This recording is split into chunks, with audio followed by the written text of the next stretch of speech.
Hoje eu vou dividir com vocês a lição de um dos meus autores favoritos, Aristóteles.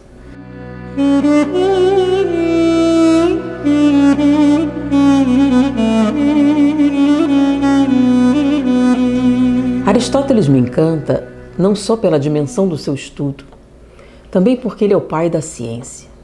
Platão definiu o conhecimento. Conhecimento é uma crença verdadeira e justificada. E é nesse momento em que Aristóteles vai além. Conhecimento real é uma crença verdadeira, justificada e comprovada. E nesse momento ele se torna o pai da ciência, abrindo as portas da experimentação para a demonstração de alguma realidade.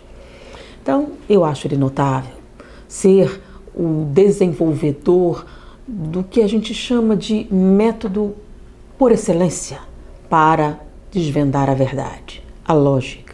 Então eu sou uma apaixonada por Aristóteles. Mas a história tem um momento que eu acho formidável e eu utilizei esse momento em várias meditações ao longo da minha vida para me ajudar a superar algumas dificuldades. A história é interessante.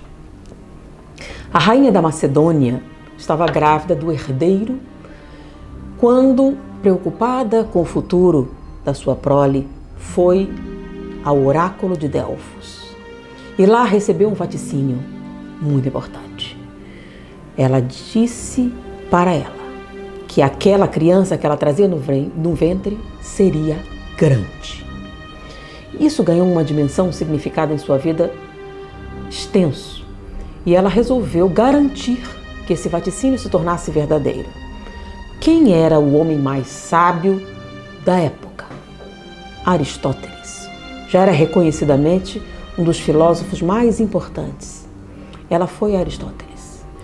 Ele disse: quero que você eduque o futuro rei da Macedônia. E ela contou-lhe sobre o vaticínio do oráculo.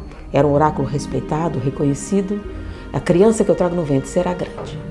Quando a criança nasceu, numa determinada idade, ela foi a Aristóteles e lhe apresentou o pupilo. Nesse momento, Aristóteles faz à criança um desafio. E entrou para a história como o desafio de Aristóteles.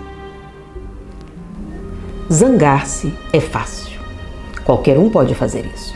Mas zangar-se com a pessoa certa, na medida certa, na hora certa, pelo motivo certo e da maneira certa, não é fácil. Se você conseguir isso, você será grande. E assumiu então a direção educacional do jovem príncipe. Esse príncipe cresceu, esse príncipe se desenvolveu, tornou-se alguém muito importante. E nunca esqueceu o desafio de Aristóteles. Ao longo da sua carreira de conquistas, ele sempre trazia em mente o desafio. Porque ele acreditava naquilo que sua mãe disse, que ele seria grande. Isso só aconteceria se ele conseguisse corresponder ao desafio de Aristóteles.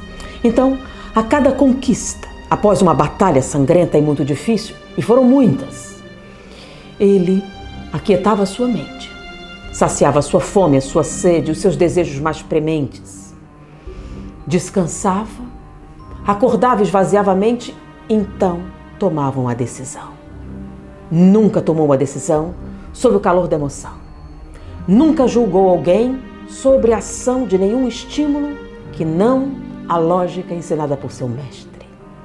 Ao longo da história, ele ficou conhecido como Alexandre o Grande. O desafio de Aristóteles é muito mais importante do que você possa imaginar.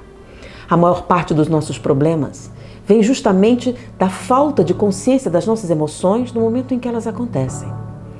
E deu origem a um livro muito importante chamado Inteligência Emocional. Essa colocação de Aristóteles nada mais é que você assumir o controle das suas emoções, não se deixar dominar por elas, mas simplesmente assumir o protagonismo da sua vida. Porque a raiva, nós temos muitos motivos, muitos deles legítimos, porém você precisa saber, essa raiva, ela é autêntica? O objeto dessa raiva é aquele que você supõe ser? O momento que a raiva surgiu, está certo? A intensidade dessa raiva é proporcional ao acontecimento?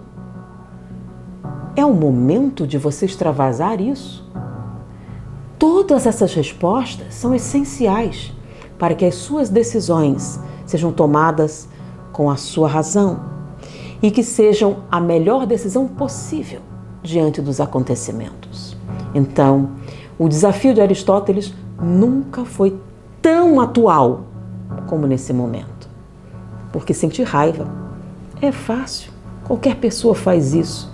E sob o calor dessa emoção, toma as decisões mais terríveis, com as consequências mais funestas, destruindo muitas vezes o casamento, a vida, a liberdade. Tantas coisas se perdem por um momento fugaz de emoção. Uma das coisas mais comuns é a agressão deslocada.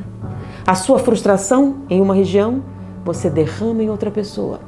Ah, mas o motivo? Sim, o motivo pode ser até real, mas a intensidade é proporcional ao acontecimento ou você está colocando ali as suas frustrações que vêm de outra origem? Então, Aristóteles tinha toda razão. Durante muitos anos eu coloquei essa máxima no espelho e ao acordar eu pensava. Todas as vezes que eu vinha do trabalho, crianças pequenas, as dificuldades gerais da vida, a impaciência é com alguma coisa que a criança fez realmente ou estou projetando? Então eu saía, ia esparecer e só tomava uma decisão depois. E voltei a contar uma experiência com meu filho. Um dia ele fez algo que me aborreceu muito. E eu disse a ele, eu vou lhe castigar. Porém não agora, porque eu estou zangada. Eu vou esperar passar um tempo para que o castigo seja proporcional e ligado exatamente ao que aconteceu. E assim eu fiz. Passou um tempo, disse, bom, hoje eu farei. Expliquei-lhe o motivo, por que isso estava acontecendo. E muito tempo depois, meu filho me disse uma coisa. Inclusive, era uma questão que o meu marido fez. Por que ele obedece a você e ouve uma vez e a mim não? E eu chamei ele. Venha cá, Vinícius. Por que quando seu pai lhe diz para não fazer, você insiste? E o pai acrescentou, e quando sua mãe fala não? Ah, porque quando minha mãe diz não, é não. Quando você diz, é talvez. Por quê? Porque nem sempre a sua justiça, entre aspas, é justiça. Na verdade, você está projetando. A sua decisão depende da emoção do momento. E nunca é uma boa decisão. Uma decisão deve ser pensada para que ela corresponda às suas necessidades. O Livro dos Espíritos tem uma máxima.